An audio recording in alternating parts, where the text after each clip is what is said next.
Hi friends, I'm Stephanie Hansen. Let's go! I've been cooking, eating, and talking about it for years. This is amazingly good. Now I'm inviting you along for the ride. You seem like you're pretty adventurous about food. Meet the chefs, home cooks, restaurateurs, and bakers honing their crafts. Oh, look at that technique. And try new recipes with me in my kitchen. It's simple, it's easy, that looks amazing. There's always something delicious to share. This is Taste Buds. Happy Friendsgiving! I am so excited because I always wanted to have a Friendsgiving, and this is my first one. If I'm being completely honest, I am always the person at the Thanksgiving meal that makes all the other stuff. I really don't ever make the turkey. My husband makes the turkey. So today, what am I gonna do? I'm gonna make a turkey for my friend Joy. Leslie Miller's gonna join us with some wine recommendations. Jeff and Jason are coming from the Jason Show, and I've got a bunch of sides. And I have my friend Taylor coming from Sip and Bloom, and she's gonna help us get the table all zhuzhed up and ready to go for Friendsgiving! I think I love her, I think I love her. She's always singing songs and I sing along. I think I love her, I think Oh I love her. boy, here he She's always comes! going out. I don't know why it's a he, but it is a he. Probably because he's a hefty little guy. He's not so little though, he's 16 pounds. So, what I do know about turkey is they need a ton of seasonings because they're very bland on their own. So I have an entire stick of butter, and I'm going to rub that butter on the turkey, in the turkey, around the turkey. All right, so I've washed my hands and I am ready to season the bird. Now it needs a ton of salt, right? It's gonna dry out the skin, which is gonna give us delicious, yummy, crispy skin, but it's also gonna flavor the meat, so don't be shy with the salt. I'm talking like 2 tablespoons, maybe even 3, okay? And you wanna salt inside the cavity and out. I'm also gonna do lots of pepper. I also have this thing that I like to use. It's a little bit of herb salt, so it already has rosemary and thyme in there. Now, here's my secret turkey chicken seasoning. It is a friend of mine, her name's Heather, and she has this Heather's Dirty Goodness Original, and she is a Minnesota gal. I love this seasoning. It smells like Thanksgiving to me. I love it on turkey, I love it on chicken. You can find it at Kowalski's and on her website at Heather's Dirty Goodness. Last, before I stuff it, is I'm gonna stick some of these fresh sage leaves up underneath the skin. These are gonna give that sage flavor, and I'm also gonna stick a handful inside the cavity that will be in there when I stuff it. And a couple weeks back, I stuffed some acorn squash with a wild rice stuffing. I had some left over, so I am using that. I froze the wild rice, and I've added all the ingredients, and I'm gonna use that. When the turkey releases its juices, it's going to release it into the wild rice stuffing. I think we are as stuffed as we can get inside there. I think I'm just gonna throw a little bit of this in here just to keep it moist. I noticed over here, it looks a little sad and a little naked. He needs a little seasoning on his neck. Okay. And here's the trick. You're gonna put it at 450 and cook the turkey for the first 30 minutes because you really wanna give it that blast of heat. Then you're gonna cover it with foil and you're gonna end up cooking it for another 2.5 hours, depending on how many pounds of bird you have, with the tin foil just covering the top. And then at the end, take your tin foil off so that you can get that really beautiful brown bird. So I'm gonna turn my oven up and we'll get it in the oven. 16 pounds. You gotta lift weights so that you can get your Thanksgiving turkey going. All right, it looks pretty good. Okay, you guys, I am making mac and cheese. This is my mom's recipe, and I am just making a roux. And what I'm doing is I am whisking butter and flour, and that's gonna allow us to thicken our cream and get our cheese to the perfect consistency. I'm also putting in turmeric, which is my secret ingredient because it gives it that orange color. I also use smoked paprika and ground mustard. And I'm just toasting all these spices together with my roux. And I'm gonna pour my cream in there. I'm actually using 1.5 cups of whole milk. I am gonna throw in a little bit of salt and a little bit of pepper. Now, if you can see, this is starting to thicken up a little bit. And we're gonna go ahead and add the cheese. I use 3 cups of cheese. I'm using a white Gruyere and an orange cheddar. Now let's say that you were making this and you wanted to have it gluten-free. You would just use either a gluten-free flour or buy a gluten-free roux. So don't let that stop you from making macaroni and cheese. I'm gonna go ahead and add the noodles that I already cooked, and I've got them al dente because they're gonna cook more in the casserole once I put it in the oven. All right, so this is getting real cheesy, pleasy, lemon squeezy. I'm gonna go ahead and put it in our casserole dish. And then one thing my mom always did, she would put panko breadcrumbs on the top or crushed saltines. Now I like the saltines because I like the salt added. And you could skip this step if you didn't want to or if you were making it gluten-free. I just kind of like a little crispy top.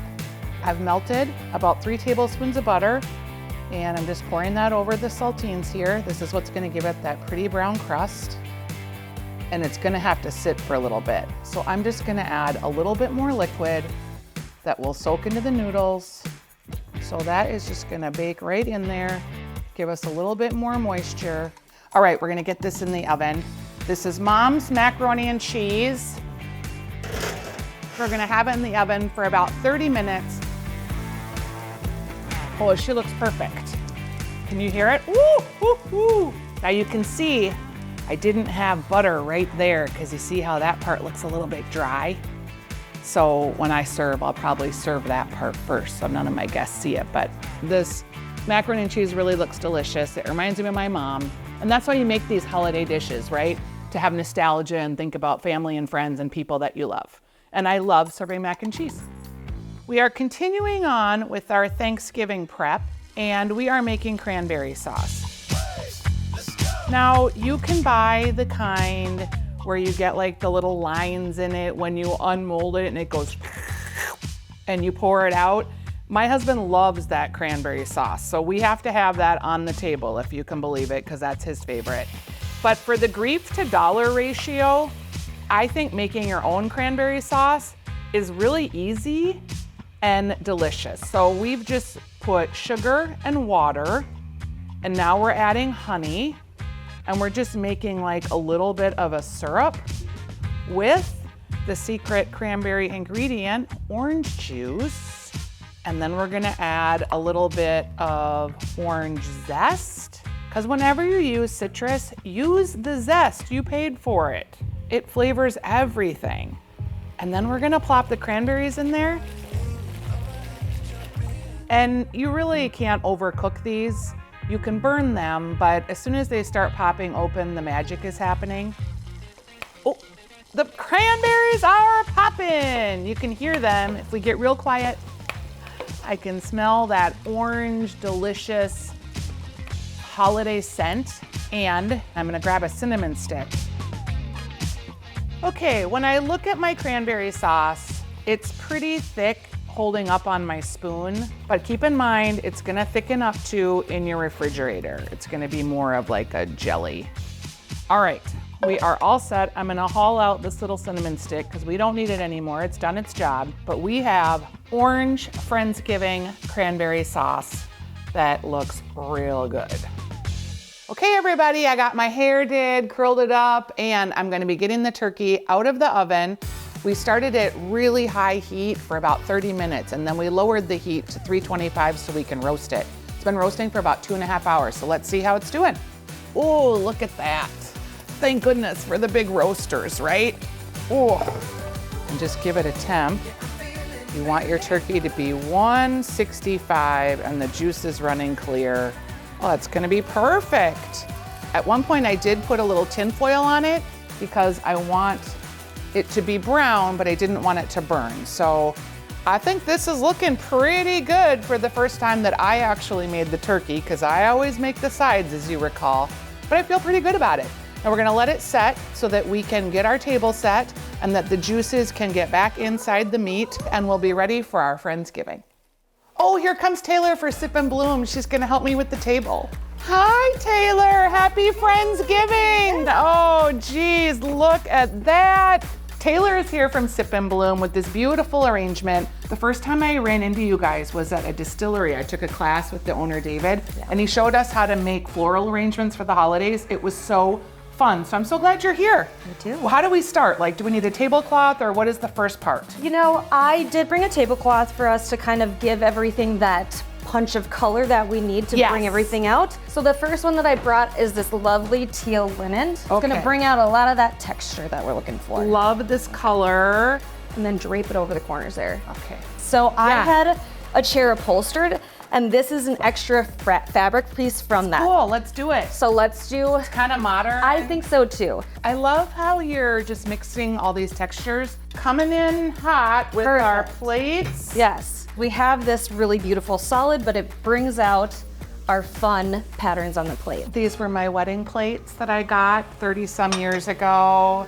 And I love to mix and match color here to really bring out the oomph of the flowers and food as well. Now we're gonna add our pinky glasses to the mix here.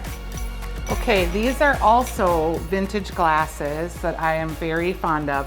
Okay, Taylor, you're actually gonna cut napkins on the fly? I am. This is the DIYer in me. So this also, for me, doing this DIY allows me to cut down the size that I want. Who would think of cutting napkins on the fly in the color that you want? Because I'm always like, oh, I only have white napkins. Right. What I'm gonna do is fold it down. Oh, they're as like such. little napkin burritos. Yes. I love them. So there you are. And then it brings everything out on the plate. All right, these napkins look amazing. Now it's time for the silverware. Fork, knife, spoon, done. The serrated edge out. Spoon, Fork.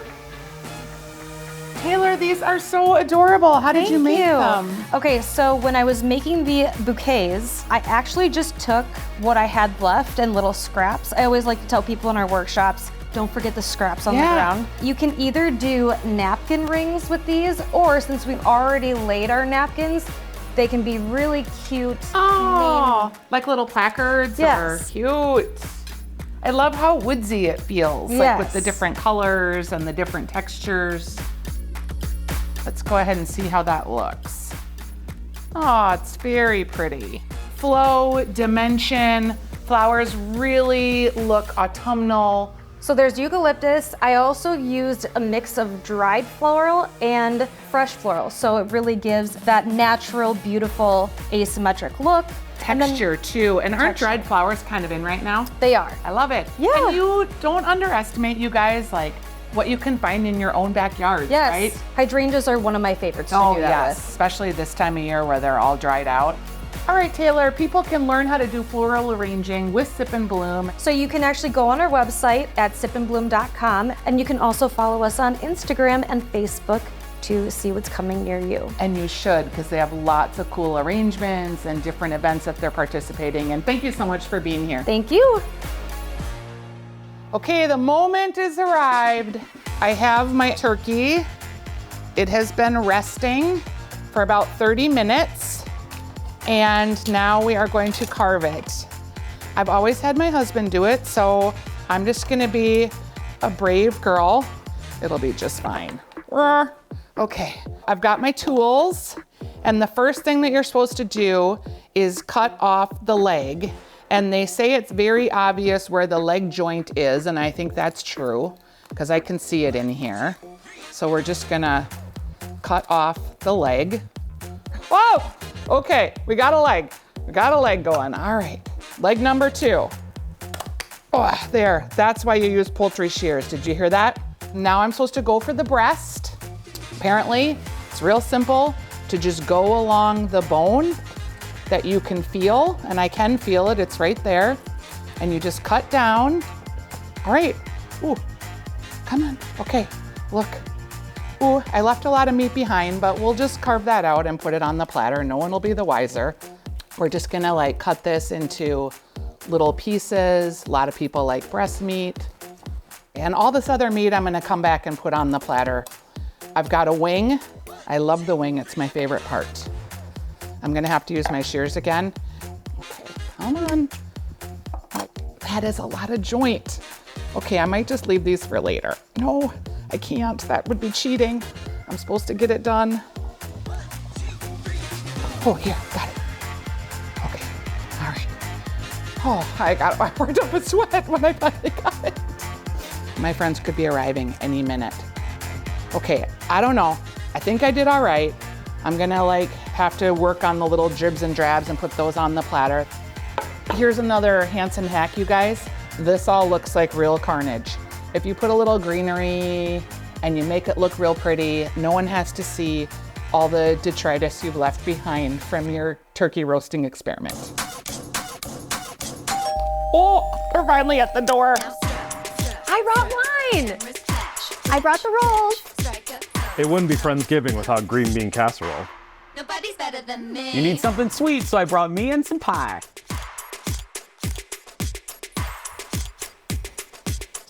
Ta-da! Look at that turkey! Love it. I probably should have told you this in advance, but this is my first turkey I've ever actually made, actually carved. Why I decided to do it on television first, I don't know, but it's Friendsgiving. I'm practicing for Thanksgiving. Thank you guys all for coming. I'm gonna just introduce you guys for the audience here. So Jeff Orcutt is executive producer of The Jason Show. My friend Joy Altmann is my foodie friend. We do all of our foodie things together. Leslie Miller from Sip Better Wines. Jason Matheson, who is my personal champion. I feel like you're always in my court. I'm just so glad to have you guys all here. Leslie is a sommelier, and she brought us some wine because I never know what wines you're supposed to pair with turkey. So it's all about the prep of the turkey, but we did really traditional turkey. So I just brought the quintessential gamay. Now, Quintessential. And she brought her own glassware, I did bring my own glassware because this is the glass that you need to pour gamay into along with Pinot Noir. Pinot Noir would be an awesome option, but gamay from Beaujolais, France. Oh. Is it a little lighter, maybe fruitier? Yes, exactly. Now, lots of really beautiful notes that'll go along with the wild rice. Cheers, Leslie. Let's give it a try. She said lighter and fluffier when she was serving me, by the way. You are lighter. The other wine that I think would be so great with all the sides on the table is a Côte d'Aron white. It's not light bodied and it's not full bodied, so this would be great with the mac and cheese and all the other sides. Okay, and that's a white. It is, From the Côte d'Aron region. Côte d'Aron. You always hear about red Côte d'Aron wines. That's right. So this is kind of a unicorn for the region. I like it. And it's medium weighted again. So Ooh, there's a little bubble in there, isn't there? it'll go along with the creaminess of that green bean casserole too, Steph. Should you have a red and a white at Thanksgiving? You know, it's up to you. Jason and I always have bubbles, right? Yes, and we started with that in our little pink glass. We have bubbles for everything. All right, so I'm gonna just go ahead and give you guys some turkey. I'm usually a dark meat kind of person. Oh, there is some in the middle. Right here is dark Jeff, meat. don't be picky. Oh, dark meat. No, you people usually don't want it. So I love the dark I love meat. the dark meat. Thank you, this looks delicious. Oh, yes. Steph, what's the crunchy things? Okay, this is What's the what crunchy is- things on top? Thank you for asking. You're welcome. They are crushed saltines, because that's how my mom made it. it'd be a little salty. Yeah, so it gives it a little bit of a salty flavor, Oh a little gosh, bit I of a love it. crunchy bits. Crushed saltines on top of the mac and cheese. Yes. Is mac and cheese traditional? So I've never had it at Thanksgiving. No, but I think Oh, it's okay. becoming more popular because kids like it. I'm not opposed to it. I'm just, Family I was friendly. curious. No, I didn't have mac and cheese growing up Okay, either good. at I'm glad I'm not the Thanksgiving. only one. Joy, what did you have growing up for Thanksgiving? You know, growing up at Thanksgiving, what I remember is we always had two different kinds of stuffing. We had the sage and the sweet. And I remember sweet like you stuffing. only liked one or the other. You could not like both. Yeah, the sweet had like raisins in it. fruit, yeah. And Oh. Interesting. Not for me. I made but for stuffing with others. fruit one year, and my family said, if you ever make that again, we're not coming. I just love this wild rice stuffing. Is it cold or hot? Oh, it's stuffing. I thought you said it was a salad. Would it be good? You could serve it like cold as a salad, for sure. yeah. And I made the wild rice in the Instant Pot, so it takes a lot of time off of the cooking. This is my second helping of the cranberries, and they are absolutely delicious. I Oh, love thank the you. orange in here. Yes. Because it's so lifting. Oh, I'm so glad. Steph, even though you denied me the opportunity to bring my mac and cheese, I will tell you, Cheers. Wine glass. Cheers. Cheers. You Cheers like my on mom's? that. I do like your mom's mac and cheese. You guys, you're all my taste buds. If you had the opportunity to eat with anyone that could be your taste bud, who would it be? Joy, we'll start with you. I'll say Bono from U2. Oh, yes. Lived a big life, obviously, so would love to hear all about that. Okay, Leslie, who's your ultimate taste bud? I would love to have Martha Stewart here. Oh, One, she would bring the best cocktails, and she would have an amazing spread just like this. pretty dishes. And I would just like love, I don't know, I just think Martha Stewart would be such a great dinner guest. Wouldn't she be so awesome? Yeah. That makes I me agree. think maybe if she came with Snoop. Yeah, no, I'm out with that. Really? part. Yeah. Marijuana's legal now? No, I mean, it's good, but you know. That's a I different type of taste bud. Jason, who would be your ultimate taste bud? Webster star Emmanuel Lewis. Yes! Yes! Who pulls that out? Jason Matheson? Okay. Either that- Webster or Penny Marshall. Penny Marshall. I think Penny Marshall would have Yeah, the Penny best. Marshall. Penny Marshall would have the best stories from her brother Gary Marshall. Stories Yeah. with him. Stories from Laverne and Shirley. Stories from directing movies like League of Their Own. And she was best friends with Carrie Fisher, who Carrie and Penny had the best parties in Hollywood. They did. So can you imagine? We would not. Yes. We would be sitting here laughing the whole time. We would. Okay, I'm feeling kind of sappy and sentimental because you all took time to come here today. So I just was thinking about my mom. Oh. Because my mom has not been alive since any of this food life has happened. And I learned a lot from her and I got inspired by her. So I think about how tickled she would be, like to see me doing all these food things. She'd be real proud that you're eating her mac and cheese. So cheers, Mom. Cheers, Mom. All right, and Chef. My first choice was Stephanie's Emmy, but you know. Oh, yeah. my Emmy could come to Taste Buds. No, you know what mine would be? Michael J. Fox. Oh, he'd be great. Back to the Future is my favorite movie of all time, and I just want to talk about that era. And I just how and he has great- stuff now too. I think. Yes, we do have dessert in addition to our pie there. So I'm just gonna run and go grab it. Oh. That's what Jeff's thankful for. Pack of them. Jeff, I know how much you love a good Totino's party pizza. That's 4 Fridays for Jeff. Yeah. It's a whole month. All right, as we wrap up our Friendsgiving, I just want to say thank you all for coming. Raise a glass and say cheers to your friends and our viewers. Cheers. Cheers. Happy Friendsgiving. Thanks, Taste Buds. Thanks, Steph. Thanks, Steps, Emmy. Hey, has anyone checked on photographer Eric?